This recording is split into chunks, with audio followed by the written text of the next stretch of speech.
নমস্কার, আমাদের কৃষ্ণা টক্স বাংলা চ্যানেলে আপনাদের স্বাগতম। আজকের ভাবনা, এই জগতের আসল মূল্য কতটুকু? ভগবান শ্রীকৃষ্ণ গীতায় বলেন, জন্মিত্থই ভি দৃশ্যন্তে মায়া দ্বৈচিতা, অর্থাৎ যা এই জগতে মায়া দ্বারা দ্বৈত চিত্তের মতো প্রতীয়মান হয়।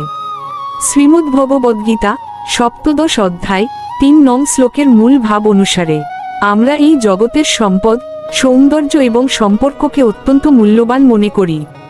কিন্তু গীতা অনুসারে এই জগৎ হলো দুঃখের আলয় এবং অনিত্য। মায়ার প্রভাবেই আমরা একে স্থায়ী ও মূল্যবান মনে করি। এই জগতের আসল মূল্য ততটুকুই যতটুকু ভগবানের সেবায় ব্যবহৃত হয়। এই জগতের মূল্য সম্পর্কে আপনার কি ধারণা, তা কমেন্টে লিখে জানাতে পারেন। প্রতিদিন রাত ৮টায় কৃষ্ণা টক্স বাংলা চ্যানেলের ধর্মীয় আলোচনা শুনতে ভুলবেন না।